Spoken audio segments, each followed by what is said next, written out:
Hello and welcome to Pest in Class, Expert Voices in Pest Management.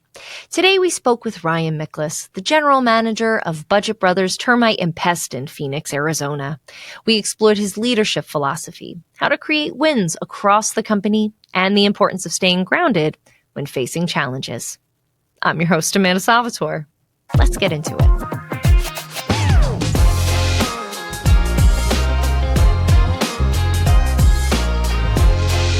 Ryan Miklus, you are the General Manager of Budget Brothers Termite and Pest in Phoenix, Arizona. And today we are talking about your leadership philosophy and the practical application of maintaining a healthy work environment in a family business. Welcome to the show. Thank you for having me. I appreciate you. Oh, thank you for coming on. First and foremost here on Pest in Class, we always like to start with a little icebreaker as an opportunity to get to know you even better. And yours is, what subject do you wish we taught in every school? So when you say every school, I will stick with not primary school, but secondary, like junior high and high school. I think that accounting, banking, and investing should be a forced subject for those 6 years. And I say this as someone who, while I was in college, playing baseball, working, was not offered to me in my high school. I'm working, I'm doing fine, and I'm living with a group of my friends in a house, and I was living paycheck to paycheck, and I didn't understand why. My dad's like, "What are you spending your money on?" I'm like, "I don't know. I'm grabbing a Monster Chaos every morning. I'm grabbing a Starbucks Frappuccino every morning." And I was like, well, let's do this. Every time I stop to get this, multiply that out by 5, multiply by 4, and then, hey, how about just 52 weeks? What does that look like? Seeing that at 18 years old, and no one ever actually saying, hey, you ding dong, what are you doing with your money? How do you save, have any kind of responsibility with your finances? That's always stuck with me as just a simple question that my dad asked me, what are you spending your money on? So I would say accounting, banking, investing, or just simply balancing your own account book. I agree. That is something that I have also voiced as an adult, navigating the world, being like, why haven't I learned this in school? This is the stuff you need to be able to level up. Yep. I fully support that as well. I think that's really smart and really practical. And I know it's not a thing that I experience alone. I mean, whether it's my friends, my wife, when her and I first met, employees, they all talk about it in some way, shape, or form, where they're just not conscientious about what they're doing. They got money in their pocket, so they spend it, right? And it's when you start putting forethought into what these things do to you, then you can start to take care of yourself, get yourself out of debt, all these things, right? And so that's why I say those 6 years of junior high and high school, I think it's so critical, especially when you're releasing kids out into the world and they don't know what to do with their own pocketbook. Yeah, it's a lot of responsibility to figure out what to do with your paycheck every 2 weeks, every week. And I think that it would set up a lot of people for success if we thought that way. So I agree with you, and I bet you a bunch of our listeners do as well. And this goes hand in hand with business. So let me ask you this. How did you find yourself in pest control? So I've been around it since I was 6 years old. My dad, he worked for a pest control company for many years, and he got hired on as a pest control technician. He went up the ladder, and he was their top sales guy. And for years, he was very successful. When I graduated in 2004, he decided to start his own business, and he was like, hey, I'm going to go out on a limb, and I'm going to take a chance, right? I was going to college. I had my scholarship for baseball, scholarship for academics, and I was going to go in the career path that I thought I was going to go into.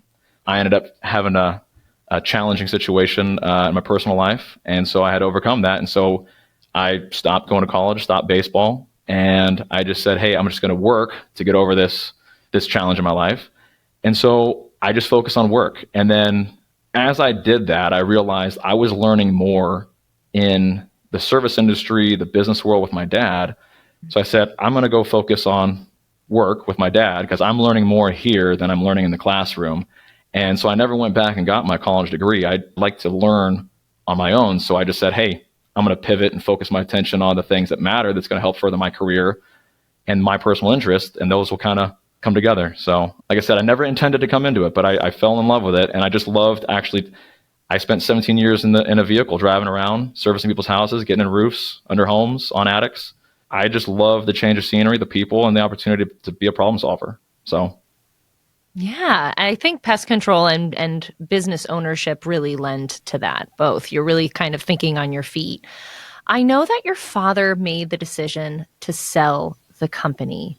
Why didn't he sell to a private equity firm? If you can go into this just a little bit. before getting why didn't he sell to private equity, I'd step back and say, what was the reason why he sold to begin with, right?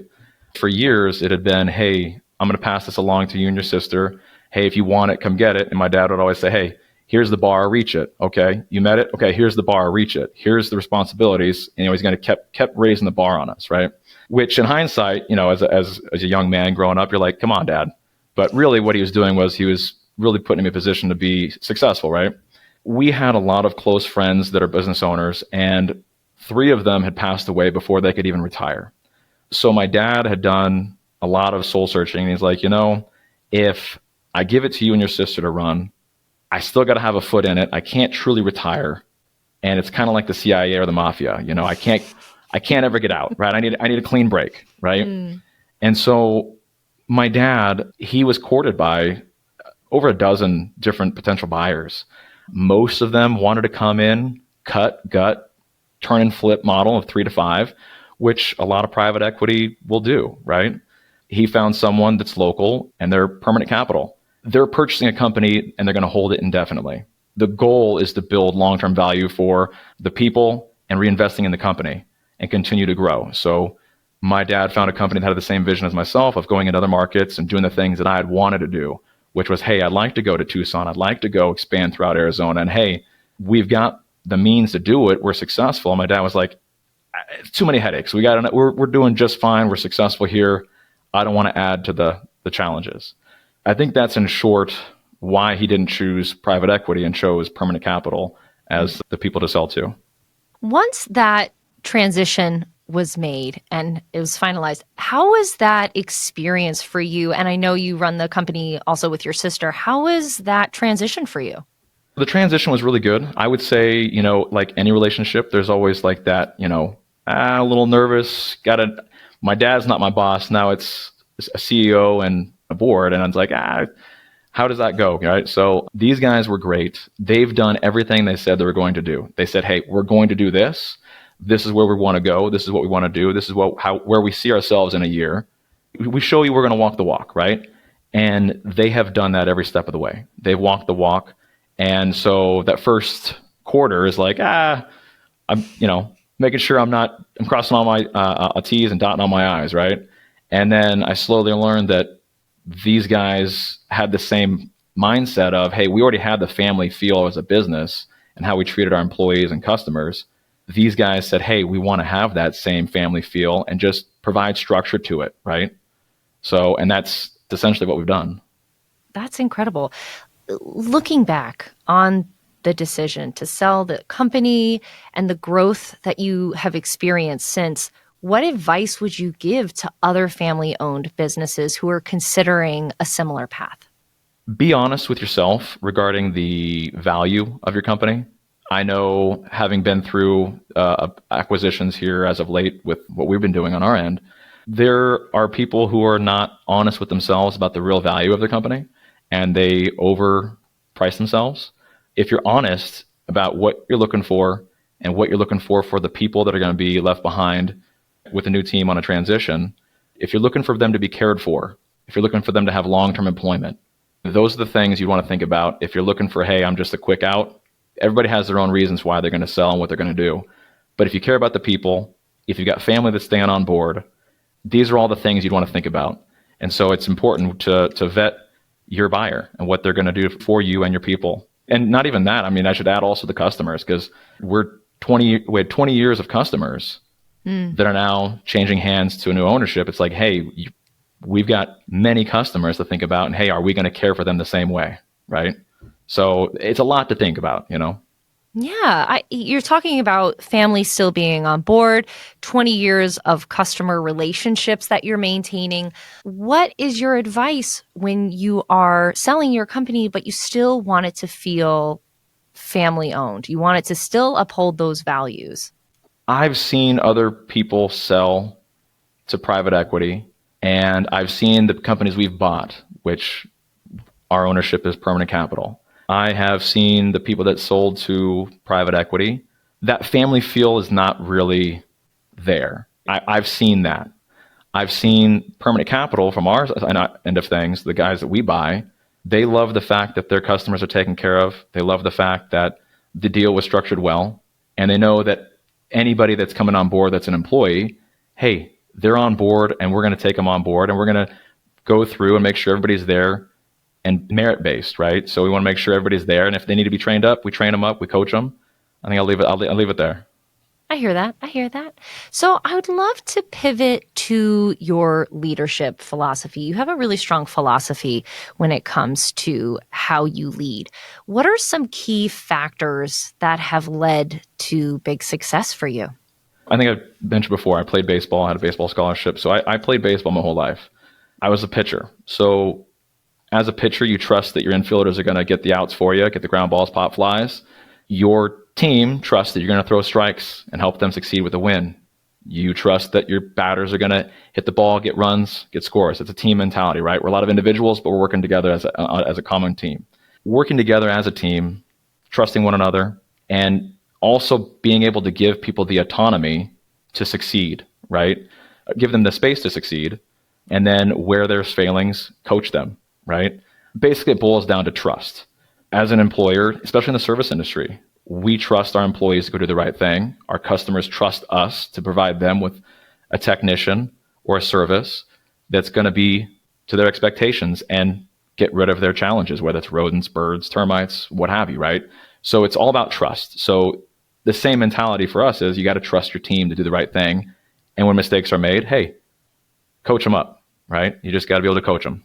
What I'm hearing is when you give your employees the space to get things done and to make decisions, there is a trust that goes there, but also understanding that failure is an option and that being okay with that. So what do you say to a business owner who has a hesitation towards those failures and thinking they can't afford those?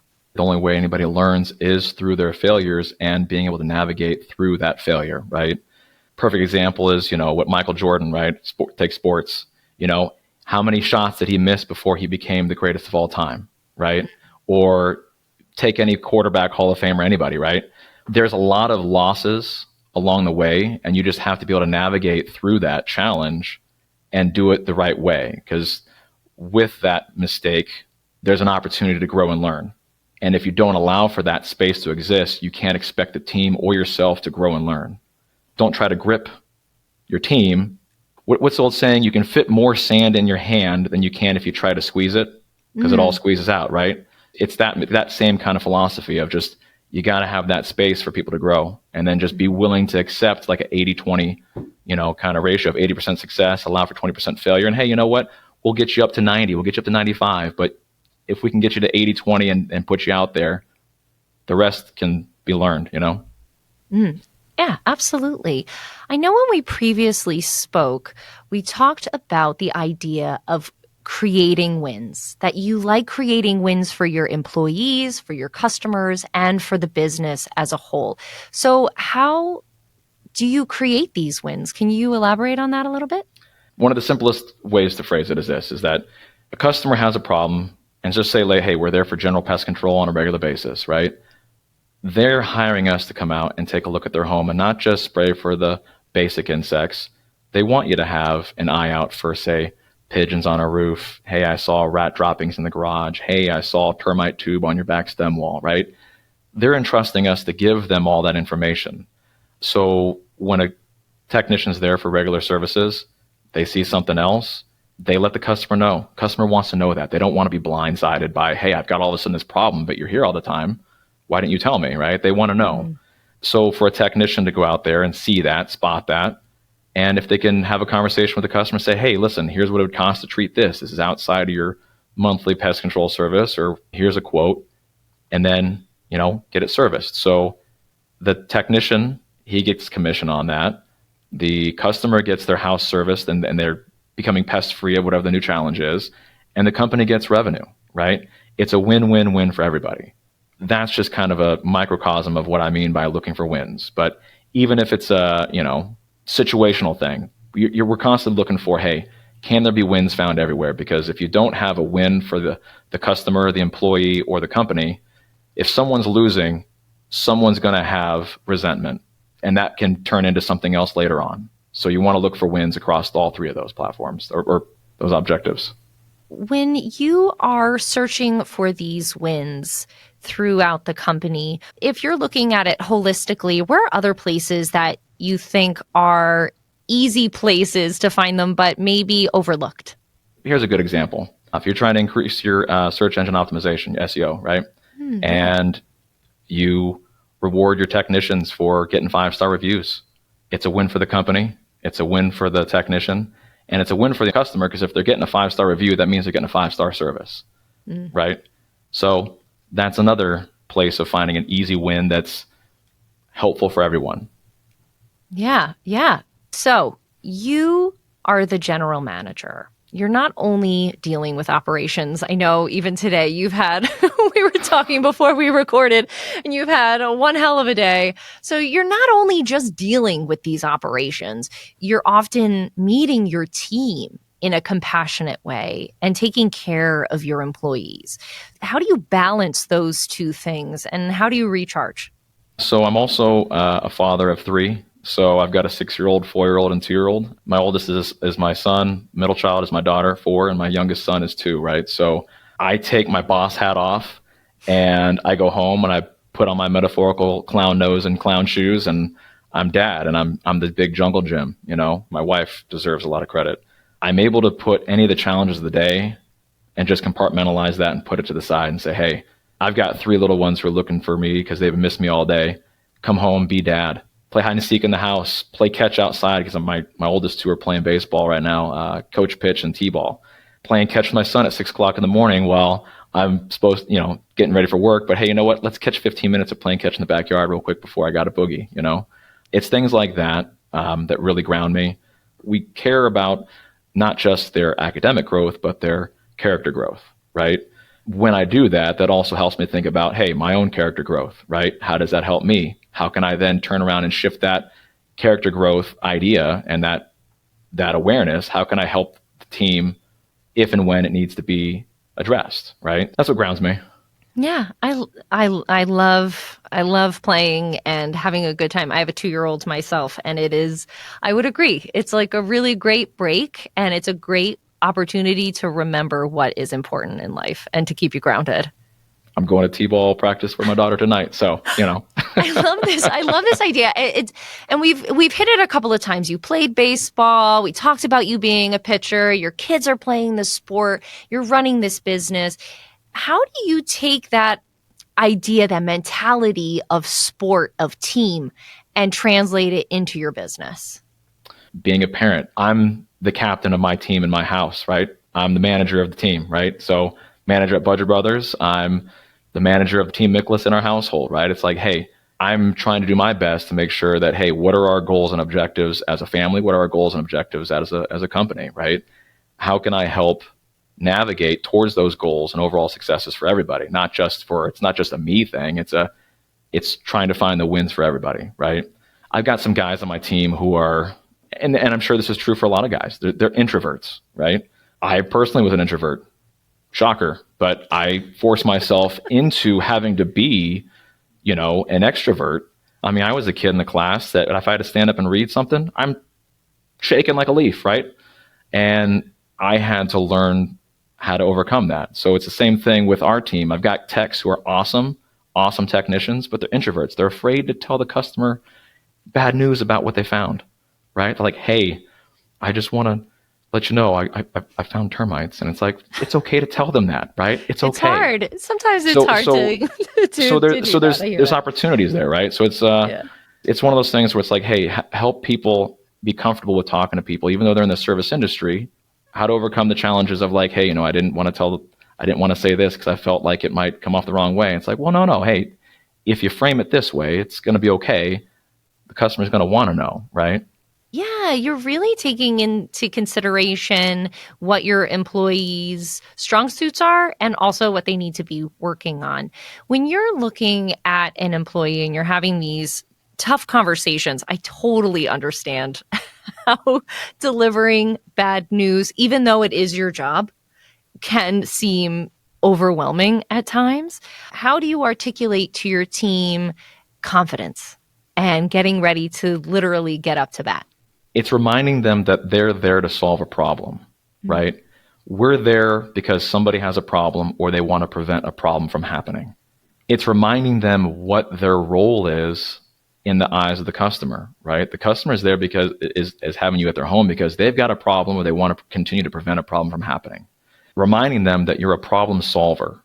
That helps people get out of that mindset of like, well, I'm just here to do a service. Don't want to rock the boat or whatever, right? It's just getting people to get out of that mindset. And I think for like your introverts, that kind of I see is one of the things that I experienced anyway, is just reminding them, hey, you're a problem solver. You're there to help people solve their problems. Ryan, this has been a great conversation. Thank you so much again for coming on to Pest in Class. Before we go, I would love to know if there was anything that you wish we talked about today. I would like to emphasize the value we place on the success of our employees, and we want to see our team succeed because if they're succeeding, we're succeeding. And again, it goes back to that triple win philosophy, right? I had 2 guys this year that I had to see go, right? They moved on to other things. I want nothing but the best for these guys. They were phenomenal guys. One was with us for, I think it was 8 years. He's like, hey, I'm going to give you my 30 days. I just want to let you know I got an amazing opportunity to go back and do some things with my dad. And I haven't seen him in a number of years. We've reconciled relationships. And I said, cool, man, go for it. And I got another guy who was a military reservist who got deployed last year, came back. He comes back and he says, hey, just want to let you know I'm now no longer on reserve, but I appreciate you welcoming me back, but I'm going to go into law enforcement of some sort. And he, got accepted with the Department of Homeland Security. Military has a tendency to go in law enforcement areas, which is great. I support that, right? Celebrate the successes of your team so much so that they're willing to say, hey, you know what? If their life takes them in another direction, they want to come to you and tell you and say, hey, I've got this thing going on. I'm working towards. I'm going to give you 30 days. Hey, I'm giving you 90 days, but want to let you know I appreciate everything you do for us. And it's celebrating those guys, celebrating the guys and gals that work here and saying, hey, your success is here. We want to see you stay here and be successful. But if success takes you elsewhere in your career path, so be it. We want to love you while you're here and treat you well and treat you like family. And with that same respect, they give us the opportunity to say, hey, just want to let you know, I'm not getting a week or 2 weeks. You're getting 30, 60, 90 days because this is where my life's taken me, right? It's celebrating those successes of your people. So that's incredible. Celebrating them on the way in and on the way out. Yeah. Amazing. Ryan Miklus, thank you so much for joining us on Pest in Class. This has been a great conversation. No, thank you, Amanda.